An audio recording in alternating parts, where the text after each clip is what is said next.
सलाम, आदाब और नमस्कार दोस्तों, आप देख रहे हैं PK7 न्यूज़, सच्चाई का एहसास। मेरे साथ एक शख्सियत है जो बराबर में बैठे हुए हैं, नाम निधि मंसूरी।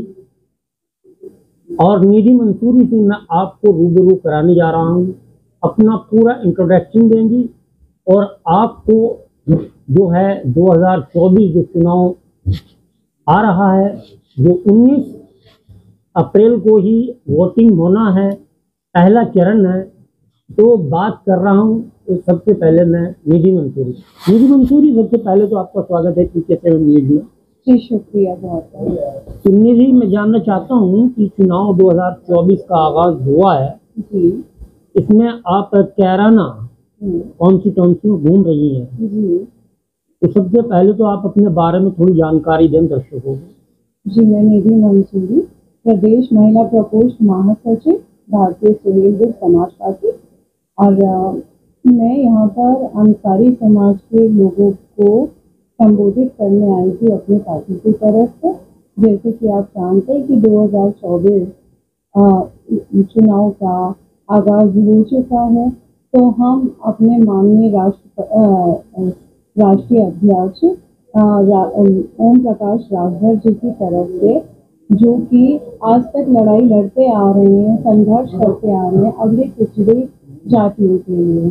जैसे कि आप जानते हैं कि हमारा मुस्लिम समाज आज की दौर में जो है काफी पीछे रह गया, और भारतीय जनता पार्टी के साथ में गठबंधन के प्रत्याशी जो प्रदीप चौधरी जी हैं, उन्होंने इधर बहुत अच्छा कार्य किया। हमारे मुस्लिम समाज की बेटियों के लिए प्रस्ताव भेजा ताकि उनकी शादियों में भी उनको भी वही सम्मान मिले जो हिंदू समाज की और अदर समाज की बेटियों को मिलता है, और वही उसी तरीके से उनके विवाह में भी पैसा और सारी सुविधाएं मिले जो दूसरे समाज के लोगों के लिए मिलते हैं। शिक्षा विकास ये हमारा मेन मुद्दा है, और हम चाहते हैं कि एकजुट जब समाज होकर अपनी मांगे किसी भी पार्टी के सामने रखता है तो उनकी सुनवाई होती है। और हमारे प्रत्याशी अगर आप एकजुट होकर उन्हें जिताने का काम करते हैं तो आपकी मांगे भी मानी जाएंगी, आपके प्रस्ताव भी माने जाएंगे, क्योंकि एकजुटता में ताकत होती है। और मैं भी अंसारी समाज से ये अनुरोध करना चाहूंगी कि एकजुट होकर कैंडिडेट को हमारे प्रत्याशी को, गठबंधन के प्रत्याशी को जिताएं और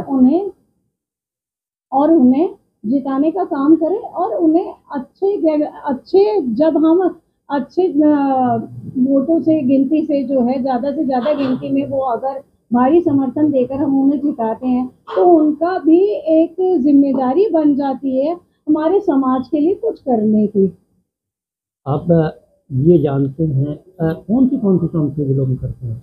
जी, मैं भी कैराना से ही बिलोंग करती हूँ। कैराना तो कैराना लोकसभा से आप मालूम हो तो पिछली बार जब प्रदीप चौधरी सांसद बने तो एक जो कैराना कॉन्स्टिट्यूंसी है, इस कॉन्स्टिट्यूंसी के लोगों में एक भ्रम है या विश्वास है, ये चल रहा है, सोशल मीडिया का स्टैंड चल रहा है, जहाँ पर भी आप देखेंगे कि सांसद महोदय अपने इलाके में रहे नहीं, शायद बाहर घूमने गए हों या विकास से वंचित रह गया है हमारा कैराना लोकसभा क्षेत्र।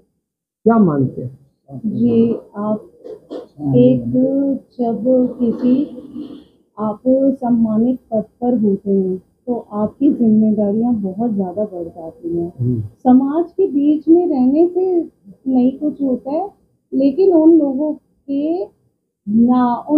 लिए उनके विकास के लिए करने से कुछ होता है। आप जानते हैं कि उन्होंने, जब आपने जिताया चौधरी जी को, तो उन्होंने बहुत सारे विकास कार्य किए, उन्होंने अपनी जिम्मेदारी पूरी निष्ठा से निभाई है। और आप देखें, अब हमारे प्रतिद्वंदी को देखें, 40-45 साल से उनका राजनीतिक इतिहास रहा है, वो हमारे बीच में भी हैं, लेकिन वो हमारी ज़रूरतों को कितना जानते हैं। लेकिन बीजेपी ने बिना किसी भेदभाव के जो हमारे जो हम लोगों को दिया है, यहाँ का विकास हुआ है, चौतरफा तरफा विकास हुआ है और सम्मान भी मिला है, महिलाओं को सम्मान मिला है। सुरक्षा मेन मुद्दा थी, यहाँ का सुरक्षा मिली है हमें। हर तरीके से जो है उन्होंने विकास का कार्य किया है, तो वो ज्यादा जरूरी है। तो निधि, जी अब 2024 चुनाव को लेकर क्या कहना चाहेंगे आप? भाई 2024 में तो मैं एक ही बात कहना चाहूंगी कि देखिए मेन मुद्दा सुरक्षा और विकास होता है, वो हमें भरपूर मिला है। इसलिए मैं तो अपने समाज की औरतों के लिए एक औरत होने के नाते एक ही बात कहना चाहूंगी, मोदी योगी जी की शान में मुस्लिम महिलाएं हैं मैदान में। मुस्लिम महिलाएं मैदान में? जी मुस्लिम महिलाएं हैं मैदान में और पूरे जोश के साथ आपकी बार 400 पार। ये एक चीज और है, फिर मोदी सरकार 400 पार कराएंगे 750, वो जो है जी वो मत विकार है, सबका मत है, कौन किधर जाएगा उनका भाग्य है, समय के गर्भ में पूरा का पूरा छुपा हुआ है। जी लेकिन जब आप एक महिला हैं जी और आप, बहुत अच्छा लगा आपका बोलना, एक हमारे कैराना कॉन्स्टिट्यूंसी सीट से लड़की है, यानी महिला है, उसके बारे में क्या कहेंगे? आज लड़की है तो महिला होगी। मैं यही बात कहना चाहूंगी कि देखिए अब की बार 400 पार तो होगा, क्योंकि जब भी वोट मिलता है तो काम तो मिलता है। सिर्फ एक राजनीतिक इकरार, हम बहुत अच्छी कैंडिडेट है, उनका एक अनुभव जो है ना, अभी वो अनुभवहीन है, जबकि हमारे प्रत्याशी जी जो है वो बहुत अनुभव जो है बहुत मैटर करता है। अगर सामाजिक कार्य में आप इतनी बड़ी जिम्मेदारी दे रहे हैं तो वो जिम्मेदारी निभाना तो उनका अनुभव समाज के हित के लिए नहीं है। उनका अनुभव जो है, अभी देखिए वो एक नई प्रत्याशी है, राजनीतिक परिवार से जरूर है, लेकिन अभी उतनी परिपक्व नहीं हुई है। राजनीति उनके खानदानी विरासत में मिली है उनको। जी मैं तभी तो कह रही हूँ, खानदानी विरासत तो वो होती जब विकास भी उसके साथ जुड़ता रहा था। ठीक है, अभी उन्हें अपनी पहचान बनानी है, उन्होंने उससे बढ़कर जो है लोगों से मिलना जुलना चालू किया, काम करना चालू किया, लेकिन अभी वो इतनी परिपक्व नहीं हुई है कि इस जिम्मेदारी से उठाने लायक हो जाए। आगे देखेंगे क्या होता है, लेकिन हमारे को ये लगता है कि हमारे कैंडिडेट में जो है ना ज्यादा प्रतिभावान है और धैर्यशील भी है। देखिए आपने कभी भी उनके बारे में कोई बुराई नहीं सुनी होगी कि उन्होंने किसी को किसी की बात अनसुनी कर दी या उनको अपने घर में मना कर दिया। उन्होंने जब भी कोई उनके पास गया उन्हें पूरा सम्मान दिया, बहुत ही मतलब सहनशील भी है और बहुत ही जिम्मेदारी के साथ में उन्होंने अपने काम को किया है। बुरे से बुरे वक्त में भी वो उन्होंने अपनी जिम्मेदारी को निभाने का काम किया। आप भी जानते कोरोना काल कितना कठिन काल था, लेकिन आप ये बताइए कि भारतीय जनता पार्टी के राज में कोई एक परिवार भी भूखा मरो,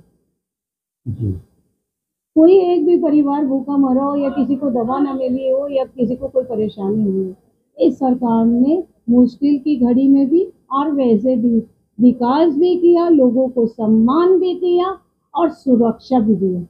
कैराना कॉन्स्टिट्यूंसी सीट से कितनी वोटों से जीत रहे हैं आप?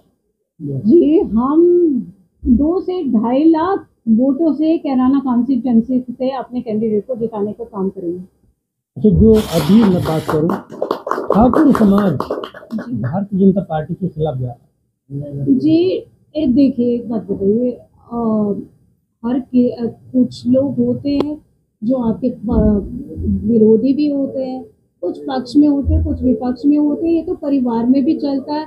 उन्हें भी मनाया जा रहा है, उनके लिए भी काम किया जा रहा है और देखिए हर कोई कोशिश पूरी होती है और हमारी तरफ से कुछ ही लोग हैं जो कह रहे हैं, लेकिन पूरे समाज की तरफ से अगर कुछ ही लोग, अगर मुट्ठी भर लोग अगर ये बात कहने लगे तो उससे कोई फर्क नहीं पड़ने वाला। इस चुनाव में हमारे प्रत्याशी भारी बहुमत से जीत कर अपनी जीत दर्ज कराएंगे और उनकी बातों को झूठा साबित करने का भी काम करेंगे। बहुत बहुत धन्यवाद। लेकिन आप मान रहे हैं कि 2 लाख से आपका कैंडिडेट जीत रहा है प्रदीप चौधरी। जी बिल्कुल, प्लस में जीतेगा, 2 से 2.5 लाख में जीतेगा जी। अच्छा, जी बिल्कुल ये जीतेगा। इतना कॉन्फिडेंस कैसे जगा आपने? जी देखिए, विकास और विश्वास और सम्मान। आपका सम्मान, सबसे ज्यादा क्या होता है, महिलाओं का सम्मान। पहले महिलाएं कैसे असुरक्षित थी, जो लोग भी थे, आदमी भी थे, वो भी कितने सुरक्षित थे। आप इस माहौल को जानते, कितने लोगों के साथ में क्या क्या घटनाएं हुई, फिरौती मांगी गई, हत्याएं हुई, लूटपाट हुई लोगों के साथ। कामकाजी लोग, मतलब ऐसा है कि ऐसे लोगों के साथ नहीं हुए जो गुंडे थे, बदमाश थे। एक ऐसा आम आदमी जो अपनी दुकान पर बैठकर जो है 2 टाइम की रोटी रोजगार के लिए जा रहा है, उसे भी अपनी जान माल का पता नहीं होता था, वो शाम को सुरक्षित अपने घर में पहुंचेगा नहीं पहुंचेगा। लेकिन भारतीय जनता पार्टी ने ये विश्वास लोगों के अंदर पैदा कर दिया इन 10 सालों में कि किसी के साथ भी कुछ गलत नहीं हो सकता, और इस राज्य में जो है गुंडागर्दी बर्दाश्त नहीं की जाएगी योगी जी के राज में। बहुत बहुत धन्यवाद। तो आप देख रहे हैं PK7 न्यूज़ सच्चाई का ऐसा, जो निधि मंसूरी हैं उन्होंने कटाक्ष भी किया और इकरा हसन को अनुभव के आधार पर निष्क्रिय साबित कर दिया है कि उनके पास अनुभव नहीं है। इकरा हसन अभी अनुभवी नहीं है, अभी अपने पांव पे खड़े होने के काबिल नहीं है, इसलिए इनका जो समर्थन है वो प्रदीप चौधरी के साथ है और प्रदीप चौधरी को 2.5 लाख वोटों से जिता के चल रही है।